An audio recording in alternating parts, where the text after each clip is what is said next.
Hey again, guys. I'm Joe. This is my brother Mike. We're from buildassetsonline.com, and we're coming back at you with another episode about what else other than internet marketing subjects. In this episode, we're going to be covering dropshipping advertising and why you should never use Facebook ads. And I know that's different than a lot of stuff that you're going to see on YouTube and online, but I promise you, it's not clickbait or anything like that. We honestly hardly ever use Facebook ads for our dropshipping stores. And if we do, it's definitely not the first place we go to. We only use it for retargeting. So let's get right into it. Mike, why are Facebook ads a terrible idea for your dropshipping store? So first off, I think it's important that people understand the difference between query-based marketing and intent-based marketing. So, query versus interest-based. So with the query-based marketing, people are searching something, say, on Quora or on Google, and they're looking for a direct answer to their problem, their question, etc. Interest-based marketing, you're trying to show up in front of a bunch of people who share a similar interest or a demographic or some sort of similarity, with your product or with your offer. And so for 99% of people starting out to embark on Facebook ads and try to make them work and make money from that, that Facebook ads is interest-based marketing, right? Because if you're selling, say, a dog collar, you're going to find people on Facebook who own German Shepherds, right? And you're going to have a German Shepherd dog collar that you're going to sell. And you have to take these people from not knowing who you are. You need to interrupt them with your offer and then, somehow make a profit out of that. And so to learn that whole sequence, it's actually very advanced. And really only the best marketers are the ones who can do it successfully. And, we know people who've wasted thousands of dollars trying to make Facebook ads work for thousands. Yeah. Thousands. You have no idea. One of actually our people are, I want to say, business partners, someone that we actually own a dropshipping store with. He happens to be a little younger. He's smart, hard worker, but for some reason he sees this AliExpress Facebook ads thing as if it's like he's never made a single dollar doing it. He's lost thousands of dollars, but he keeps trying. And it's not really funny, but it's kind of funny. Meanwhile, his dropshipping store, the guys with us, is making him $10,000-$15,000 a month, but he's just throwing it at these Facebook ads, not making him a dollar. Yeah, and you invest in coaching, you invest in all this, and again, it's really something that's only for the most experienced marketers who know how to craft an offer. They know how to make money on the back end. They know how to do all these things and really nurture a lead from just first being interrupted with your product to making that initial sale and then being able to make more money on the back end with them. And so when it comes down to what we do for our dropshipping stores, we would never sell something like a dog collar, right? It's more likely, we would sell a more expensive product in the pet niche, say like, I think they're called like dog runs. They're like fences that, like an obstacle course. Yeah, like a dog, an obstacle course, right? Yeah. You're going to spend, a couple $100 trying to buy an obstacle course for your dog. Yeah. And people are going to be looking for that type of stuff. It's query-based marketing. So someone's going to come and they're going to search dog obstacle course. Yeah. And guess what? We're going to show up, and there's already, with the whole idea of query-based marketing, everything's already established, right? For interest-based marketing, you need to go and you need to figure out, okay, who's going to want to buy this product that has these, have these interests, and you need to nurture them down the funnel. People are searching for dog obstacle courses. They already want it. And so all you need to do is show up in front of them, have a good-looking website, have, a good price based on the other stuff in the market, and you're going to naturally just get sales. Even if you don't really know what you're doing, if you can show up for the right keywords, there are people who are looking to buy. So I think, to be clear, you could use query-based marketing to sell a dog collar, but in this example, what he's trying to get at is that if you're using interest-based marketing and you're advertising to people who have a German Shepherd dog and you're trying to sell them a German Shepherd dog collar, what if they don't need a dog collar? Like, how do you know they need a collar? They're not searching for it.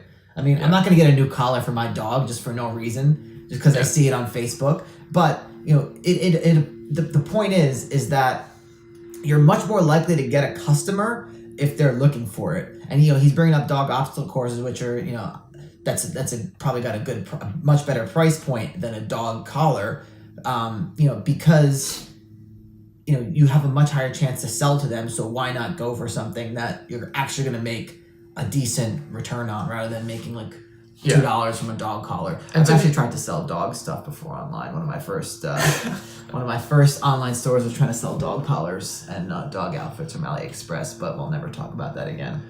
But the reason I brought up dog obstacle courses was to specify that, while you can try and sell dog collars on Google, it's not a price point that we like to play around with, because the margin that you're going to make on a dog collar is going to be minimal. And so there's really no point. It takes the same effort to sell a dog collar as it does to sell $1,000 dog obstacle course. And so that's an important distinction. And, if you can just set up a website and get the people who are looking for dog obstacle courses to your site, chances are someone's going to buy it. Even if your website isn't the best, even if your advertising skills aren't the best, even if your back-end customer nurturing skills aren't the best, there's so much more room for error. And even the way that we teach things in our course, there's ways to segment the level of interest even further. So not only dog obstacle course, searches are happening, people are searching for specific brands. So I don't know any dog obstacle course so brands. you're getting even tighter on the query. People are searching for, the more specific you get advertising to someone when they're searching a query, the more likely they are going to buy. So let's before we move on to what we're going to do instead, I just wanted to touch, and I think we're going to actually do a separate video about this, because something you said sparked something that I think is definitely worth talking about. You keep talking about the back end, and for newer folks, they might not know exactly what that means. And exactly. I think having that's the problem. Yeah, that's the problem. I think when I mentioned before that you could whether you're doing interest-based or query-based marketing, if you're going to sell dog collars, you need to have a sophisticated back end. And what that means is that the fact is that you're probably going to break even or lose money on selling that dog collar.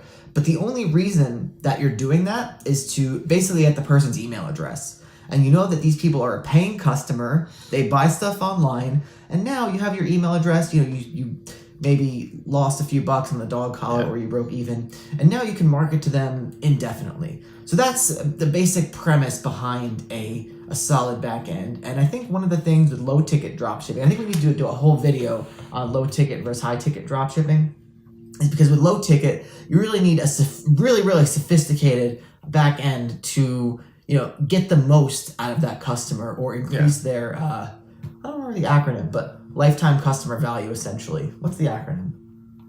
LCV. Oh, LCV.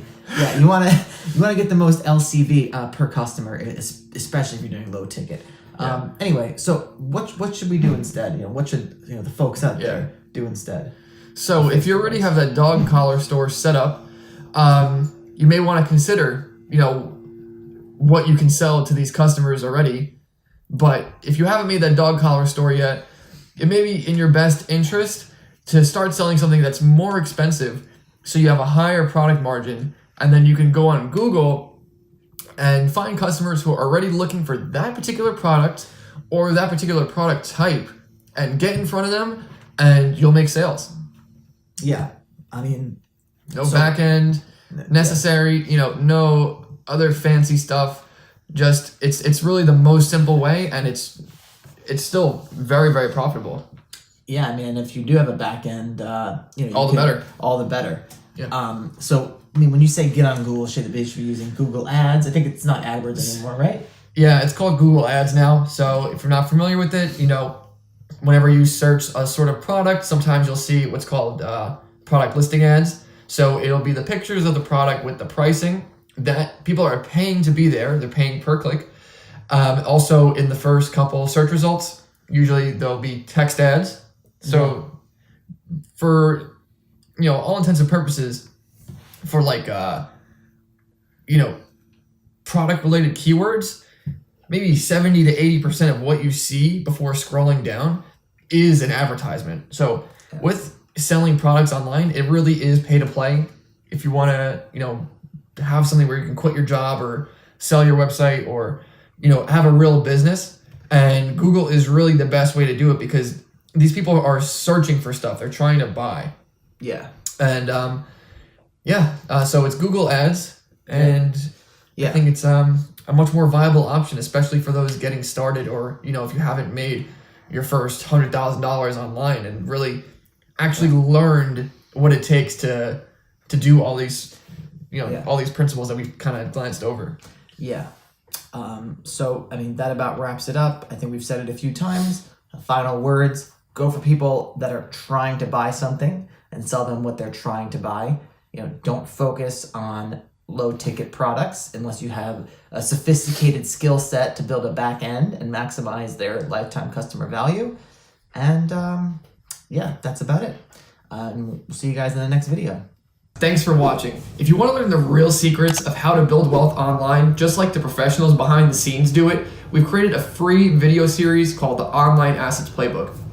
Inside, you'll see the actual business models and methods that we use to go from $0 to $1 million plus in online assets. So there's very, very few people online who are even talking about this stuff, let alone people who are actually doing this every single day. So if you want to grab that free course, head on over to buildassetsonline.com/playbook, and there it's just a click or two away to sign up, and we hope to see you on the inside.